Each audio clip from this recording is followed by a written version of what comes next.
अस्सलाम वालेकुम, welcome to Zara food secrets. क्या आप जानते हैं कि एक केक के पीछे की कहानी क्या होती है?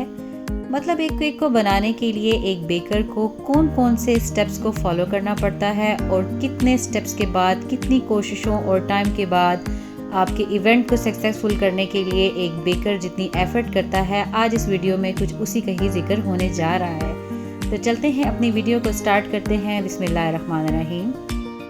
केक का थीम चाहे कुछ भी हो, उसके लिए स्पंज का होना बहुत ज़रूरी है। तो मैंने यहाँ पर 2 केक्स बनाने थे, लेकिन सेम फ्लेवर में बनाने थे, लेकिन दोनों केक्स का थीम डिफरेंट था। एक बॉय के लिए था और एक बेबी गर्ल के लिए था। सो मैंने रात को ही ये स्पंजेस रेडी कर दिए थे ताकि आराम से सुबह इनकी फ्रॉस्टिंग की जा सके। और यहाँ पर गनाश जो है उसको भी मैंने रात को रेडी कर दिया था ताकि वो सुबह तक सेट हो जाए और आसानी से मेरे केक्स की फ्रॉस्टिंग हो सके। स्पंज मेकिंग के बाद अब बारी आती है इसको डीमोल्ड करने की। तो अपने हल्के हाथों से नाइफ को कुछ इस तरह से घुमाते जाना है तो आसानी से आपका केक बाहर की जानब आ जाएगा। आपने बटर पेपर रिमूव करना है और उसके बाद इसकी थोड़ी सी कटिंग कर लेनी है। स्पंज कटिंग करने के लिए जहाँ तक मेरा ख्याल है ये वाली नाइफ जिसके ऊपर हल्के हल्के से कर्व बने होते हैं बेहतरीन है। आपने जस्ट इसको एक पॉइंट पर रखना है और आपने अपने जो केक रोटेटर है उसको कुछ इस तरह से घुमाते चले जाना है। तो इंशाल्लाह ताला इवनली आपके केक की कटिंग हो जाएगी। जितनी अच्छी आपके स्पंज की कटिंग होगी उतना ही नीट और ज़बरदस्त आपका केक तैयार होगा। सो इस पॉइंट पर आपने बहुत केयरफुल रहना है और आराम से और तसल्ली से आपने कटिंग करनी है कुछ इस तरह से। तो यहाँ पर मैंने तसल्ली के साथ अपने सारे स्पंजेस की कटिंग कर ली है और अब चलते हैं अपने केक्स को रेडी करते हैं। तो यहाँ पर जो गनाश है वो हमारी अच्छी तरह सेट हो चुकी है, इसलिए केक की फ्रॉस्टिंग करने से पहले मैं इसको अच्छी तरह मिक्स कर लूँगी। तो अब बारी आती है क्रीम को व्हिप करने की, जो कि केक फ्रॉस्टिंग के लिए इंतहाई ज़रूरी है। तो यहाँ पर मैं क्रीम को अच्छी तरह व्हिप कर लूँगी। क्रीम को अच्छी तरह व्हिप करने के बाद अब एक बाउल में मैंने थोड़ी सी क्रीम को निकाल लिया है और इसमें गनाश ऐड कर दिया है ताकि हमारे केक के लिए ज़बरदस्त किस्म की फ्रॉस्टिंग को रेडी किया जा सके। ये केक क्योंकि ओरियो फ्लेवर में है इसलिए मैंने इस केक में 2 टाइप ऑफ क्रीम जो है वो यूज़ की है और दोनों को बनाने का डिफरेंट फार्मूला है। तो अब बारी आती है क्रम कोटिंग की। तो यहाँ पर आपने बेस के ऊपर वही जो चॉकलेट गनाश और क्रीम को मिक्स करके हमने क्रीम रेडी की थी बस उसको अप्लाई कर लेना है ताकि आपका स्पंज इधर उधर ना जाए और वो प्रॉपर फिक्स हो जाए। केक को मॉइस्ट करने के लिए आप अपनी पसंद से केक की सोकिंग कर लें और यहाँ पर मैंने भी इसी तरह इसकी सोकिंग कर ली है और अब मैंने इसको अच्छी तरह स्पैचुले से स्प्रेड कर लिया है और उसके बाद हम इसके ऊपर अपनी जो गनाश वाली क्रीम है उसको अप्लाई कर लेंगे। अब इसके ऊपर मैं अपनी ओरियो वाली क्रीम को अप्लाई कर दूंगी और चॉकलेट के चंक्स भी ऐड कर दूंगी और उसके बाद हम केक की सेकंड लेयर को इसके ऊपर सेट कर देंगे। अब फिर से इसकी सोकिंग कर लेंगे और इस तरह 4 लेयर्स में मैं इसकी क्रम कोटिंग को रेडी कर लूँगी।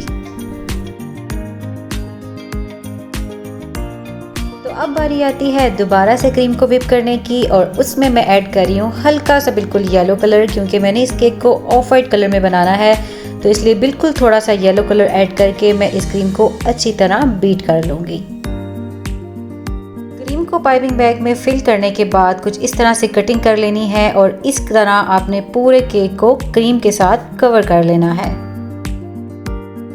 अब पैलेट नाइफ लेकर बिल्कुल हल्के हाथ के साथ आपने इस क्रीम को स्मूथ कर लेना है, साइड से भी और ऊपर से भी। अब आपने स्क्रैपर ले लेना है और उसकी मदद से आपने केक को फिनिश टच दे देना है और जहां पर आपको लगे कि क्रीम कम है वहां से पैलेट नाइफ के साथ दोबारा से क्रीम लगाकर स्क्रैपर की मदद से उसको स्मूथ कर लेना है। फिर भी आपको लगे कि कोई गड़बड़ है तो आपने स्क्रैपर को गर्म पानी से डिप करके उसकी मदद से इसको स्मूथ करने की कोशिश करनी है। आप देखेंगे विद इन सेकेंड्स जो है आपका केक ज़बरदस्त स्मूथ हो जाएगा और उस पर फिनिश टच आ जाएगा। अब पैलेट नाइफ की मदद से आपने एजेस क्लियर कर लेने हैं और इस तरह एक कोने से शुरू होकर अपने दूसरे कोने तक अपने पैलेट नाइफ को लेकर जाना है ताकि आपका केक जो है ऊपर से भी इवन हो और स्मूथ हो। अब पैलेट नाइफ की मदद से उसको स्ट्रेट रख के हम ऊपर से डिज़ाइनिंग कर लेंगे और अपनी चॉइस का जो थीम है वो बना लेंगे।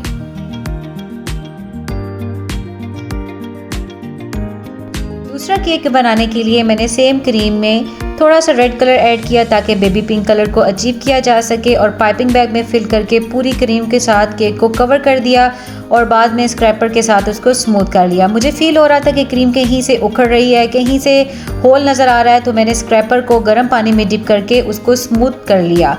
अब मुझे फील हो रहा था कि केक का जो कलर है वो बहुत लाइट है और डल है और पिक्चर्स में मे भी इतना अच्छा ना आए, तो मैंने थोड़ा सा रेड कलर लेकर उसको केक के ऊपर नीचे हर जगह पर थोड़ा थोड़ा लगा दिया और बाद में मैंने स्क्रैपर और पैलेट नाइफ की मदद से उसको स्मूथ टच दे दिया। अब पाइपिंग बैग में मैंने थोड़ी सी पिंक कलर की क्रीम को ऐड किया है और थोड़ी सी ऑफ वाइट क्रीम को ऐड करके उसको मिक्स कर लिया है हल्का हल्का सा, और एक कट लगा दिया है जिसकी मदद से हम केक पर पर्ल्स वाली डिज़ाइनिंग करेंगे। दूर से ऐसा लगेगा जैसे ये पर्ल्स हैं, लेकिन ये पर्ल्स नहीं है, ये क्रीम की मदद से ही डिज़ाइनिंग की गई है जो कि देखने में बहुत ही डिसेंट लगती है।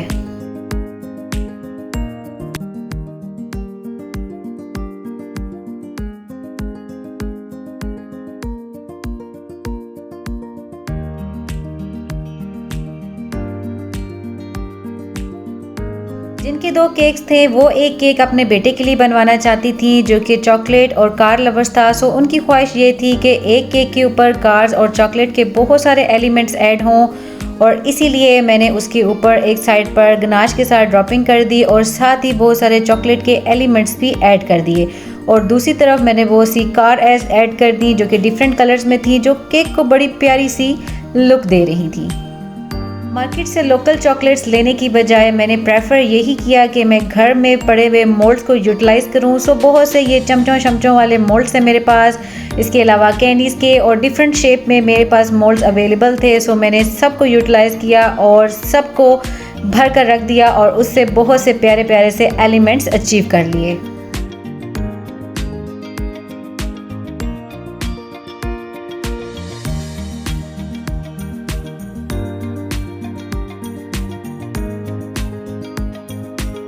दूसरे केक की लुक कुछ इस तरह से मैंने क्रिएट की, क्योंकि ये 6 मंथ की बेबी गर्ल के लिए बनाया जा रहा था। सो मुझे यही डिज़ाइन डिसेंट लगा और अच्छा लगा।